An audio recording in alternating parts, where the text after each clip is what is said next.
Good day! Welcome back to our new video lesson in Health Optimizing Physical Education 2. This is your Sir Lester Aladignon, your subject teacher.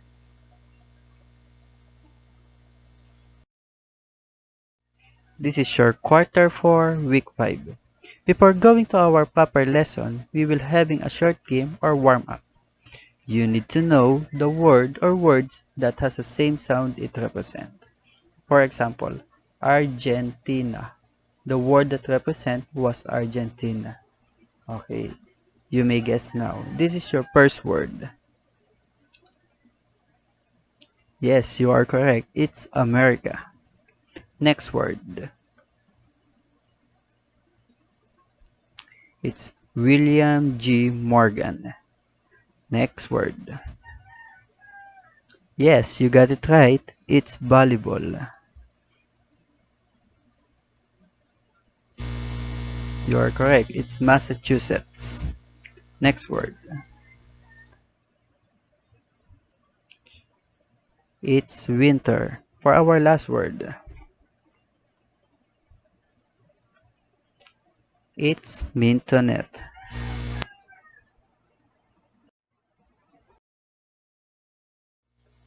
For the words that you find earlier, what was our lesson for this week?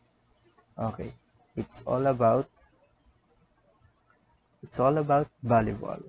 Our milk for this week is to participate in an organized event that addresses health fitness issues and concerns. Okay. After going through this module, you are expected to number 1, determine the background of the game volleyball. Next, execute the basic skills in volleyball. And for our last objective, to participate in a self-organized home-based volleyball activity.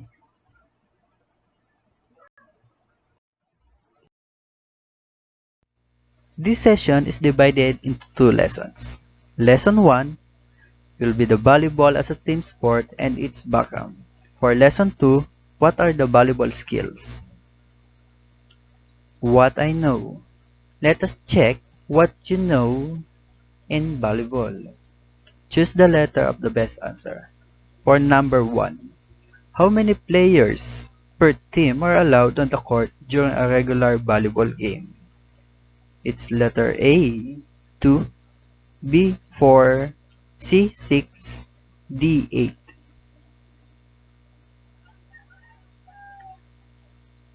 Correct. It's letter C, 6. 6 teams are allowed on the court during the regular volleyball game.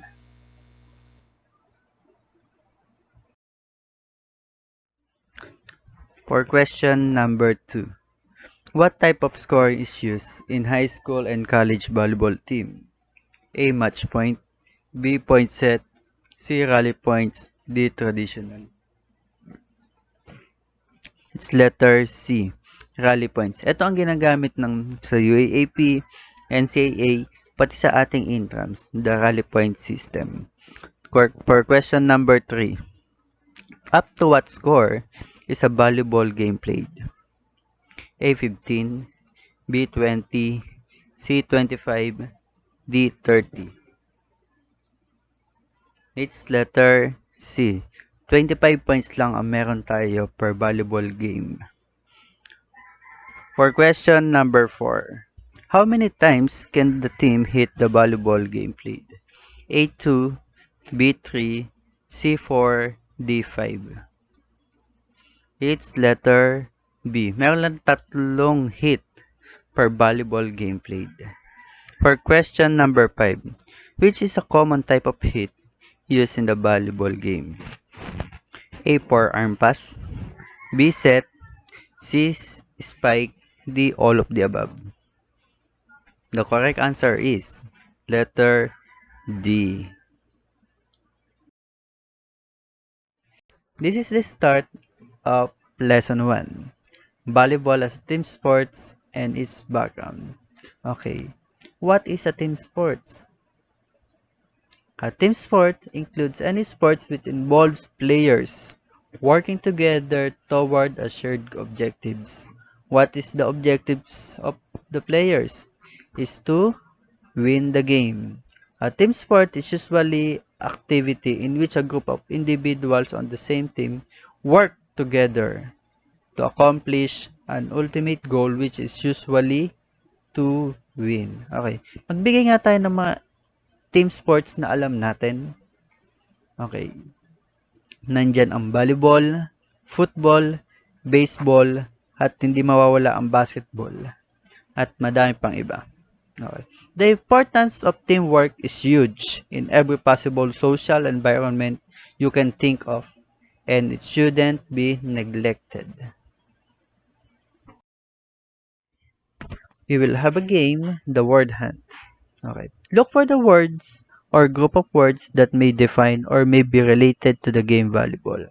Write your answers on a separate paper and we will answer it or check it later. You have 2 minutes to complete the 14 words. Your 2 minutes starts now.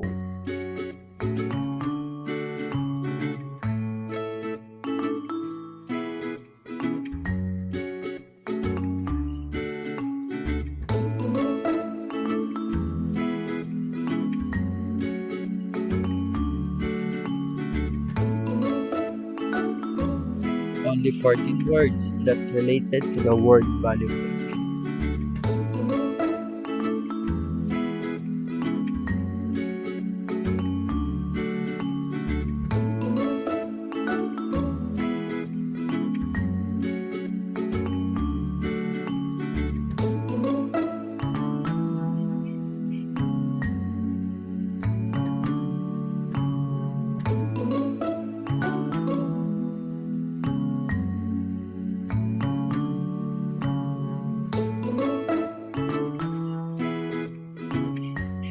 Last 1 minute.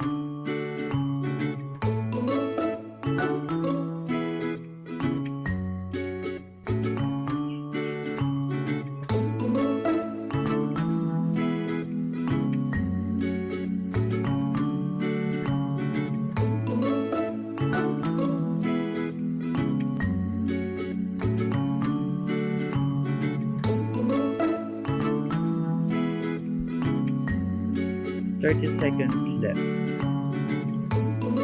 Just look for the words or group of words that related to the volleyball game.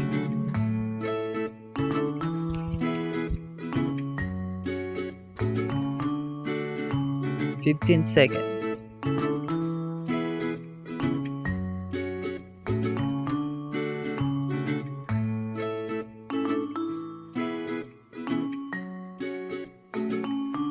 Two, one. Okay, time's up. Let's check your works. Okay. For number one. Number one, volleyball. The word volleyball is over here. Number two, team sport.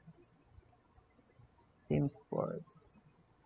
Number three, mintonet. Number four, William Morgan.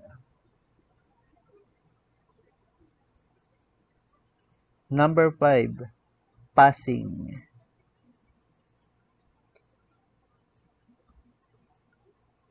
Number six, serve. Number seven, Olympics.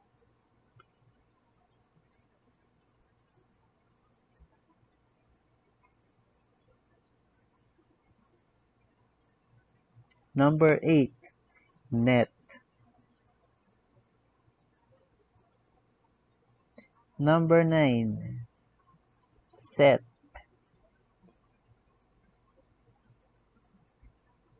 Number 10, attack. Check your own paper. Number 11, rotate.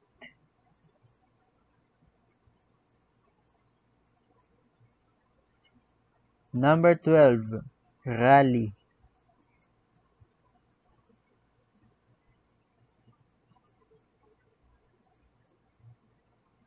Number 13, block.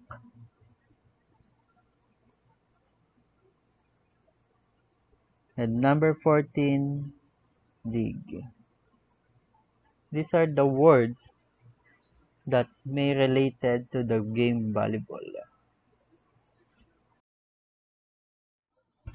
Volleyball. It is a team sport played with a ball and net.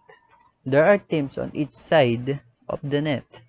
There are two main kinds of competitive volleyball played in the world right now. This is the team volleyball and the beach volleyball. Okay, what is the team volleyball? It is played indoors on a hard court with 6 people per team, while the beach volleyball is played outdoors on the sand with 2 players per team.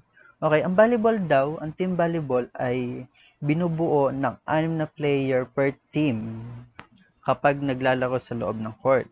While the beach volleyball ay 2 tao lamang o 2 players lang ang meron sa loob ng court.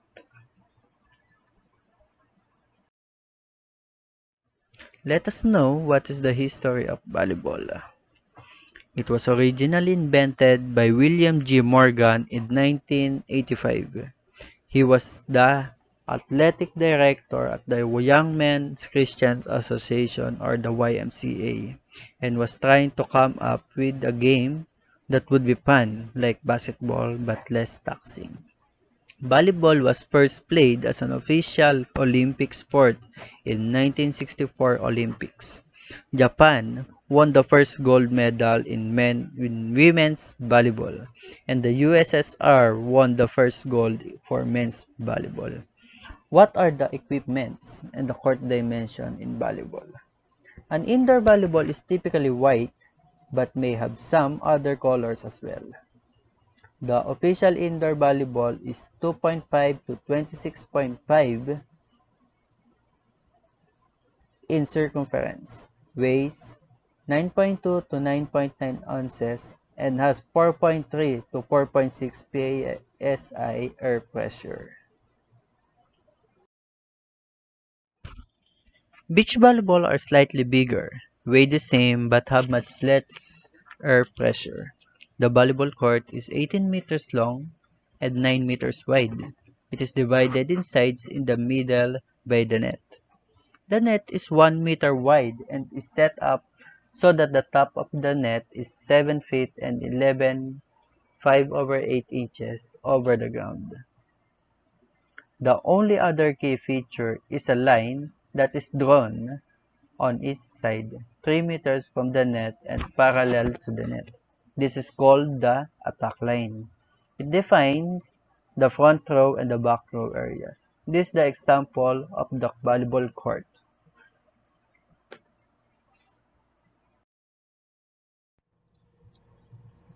That will be the end of our lesson 1.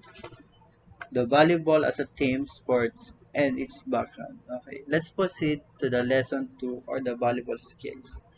Volleyball is a sport that requires you to master a complex skill set because you rotate from playing frontline position to backline positions.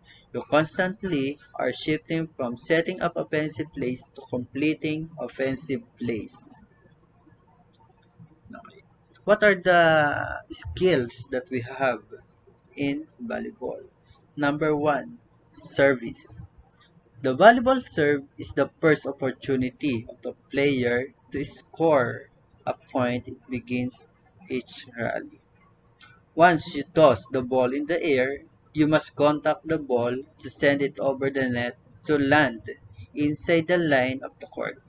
Okay, here is the example. The underhand serve. Position yourself anywhere behind the baseline.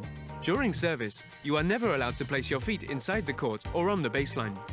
Point your shoulders towards the net, bend your knees slightly, and bring your weak foot forward. This will be your left foot if you are right-handed. Hold the ball in the hand that's on the same side as your weak foot. Hold the ball in front of you, in line with your other arm, at a height between your hips and waist. Your arm should be slightly bent. Make a pendulum-like movement with your free arm and hit the ball from underneath. You can choose to hit the ball with either an open hand for greater precision or a closed hand for greater power. When you hit the ball, shift your body weight from your back foot to your front foot. Don't try to hit the ball hard. The power of your serve comes from the ample movement and speed of your arm.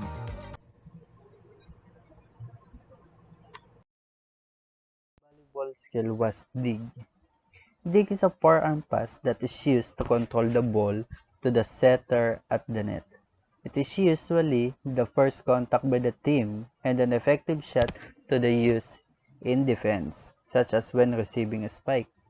The libero handles much of the team's serve reception and is pivotal in backcourt defense. Okay, here is the sample on how to dig.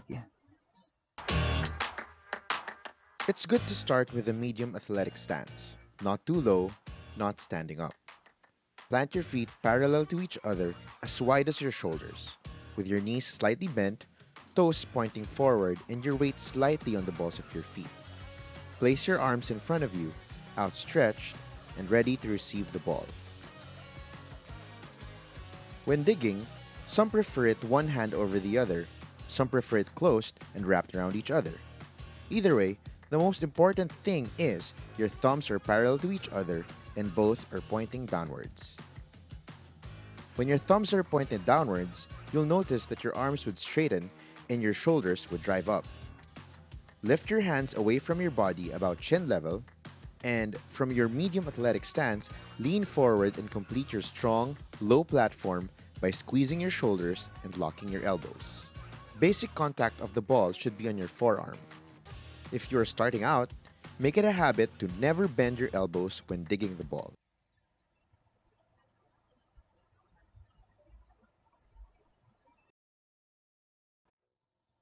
Our next valuable skill was set. The set is an overhead pass used to change the direction of the dig and put the ball in a good position for the spiker. The set is usually the second contact in a rally, and the person who sets the ball the most called the setter. Here is the example. Okay, our next valuable skill was the spiker or the spike. The spiker is when the ball is hit or smashed across the net.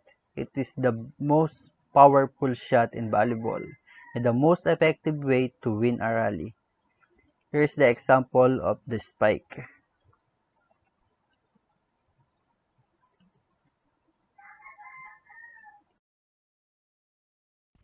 Our last valuable skill that needed to know is blocking or block.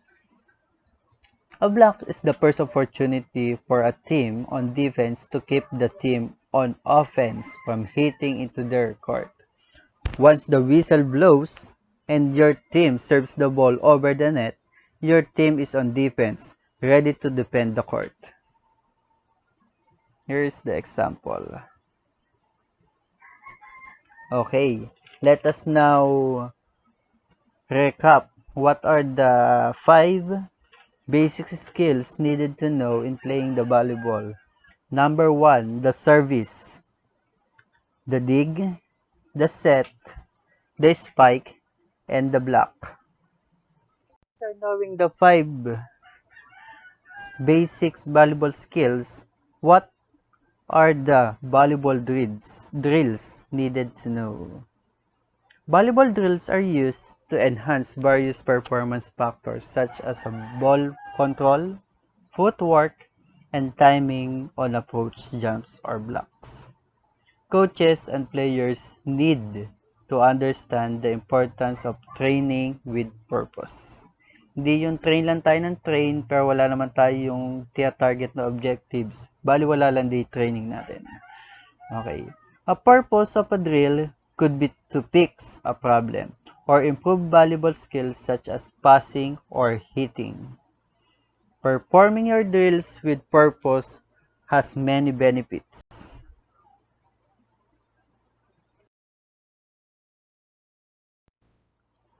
If a player understands the purpose of a drill rather than just going through the motions, they will be more interested in training.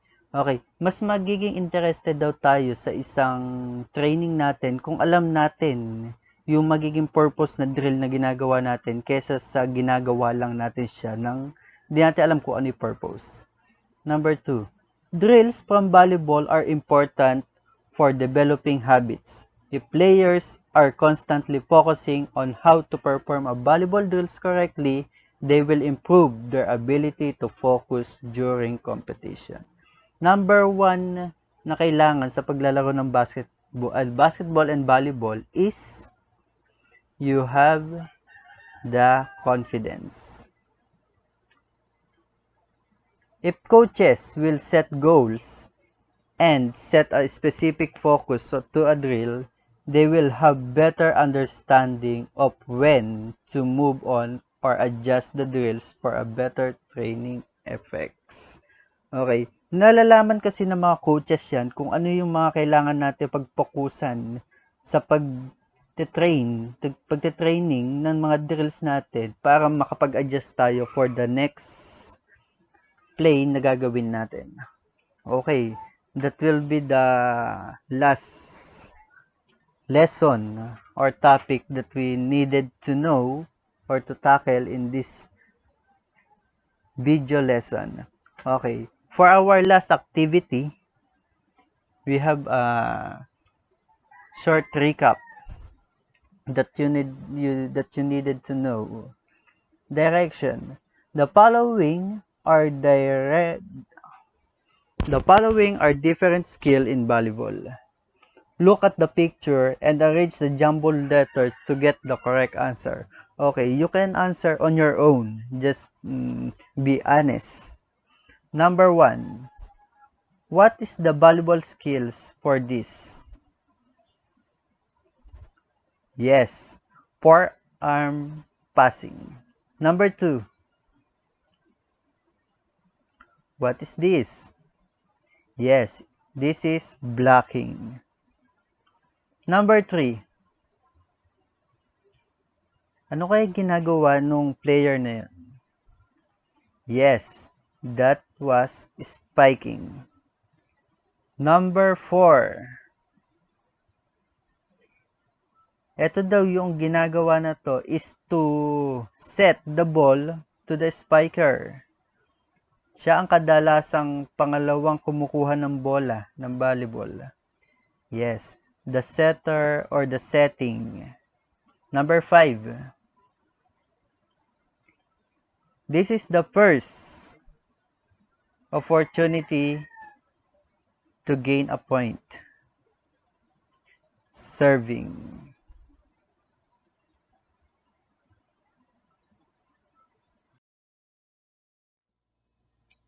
What I have learned. Are you now ready to realize how much you have learned from 2 lessons in this module or in this video lesson? Complete the following paragraph with the concepts, opinions, whichever is suited. If I am a volleyball player, I must have the skills such as serving, blank, setting, blank, blank, and blank. Among these skills, I find blank easy to do because blank. On the other hand, and so on and so forth. Okay.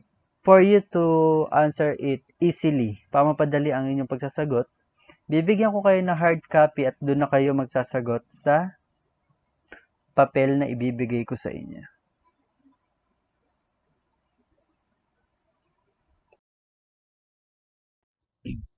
For your performance task, what I can do, record a video or mag-take a lot of pictures showing you with your family members or people at home doing a self-organized home-based volleyball activity. Please be guided with the guidelines used in social distancing. Always wear a face mask. Scoring rubrics for this activity. What are the criteria? Number 1, establish attainable goal in executing the different volleyball skills. Number 2, provide improvised volleyball in doing the video. Number 3, maximize the time allotment in doing the activity.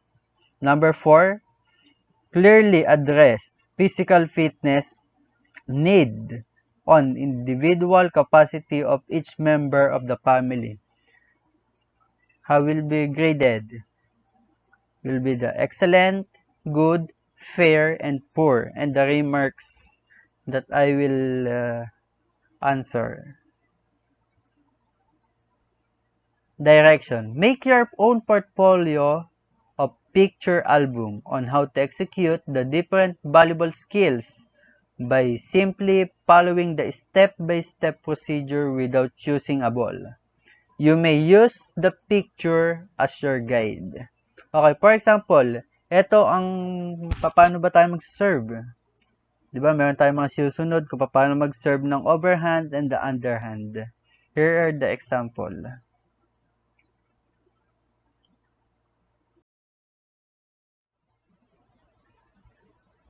That will be our video lesson for this week.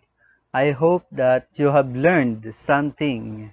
You learned more about what's volleyball is all about. Thank you,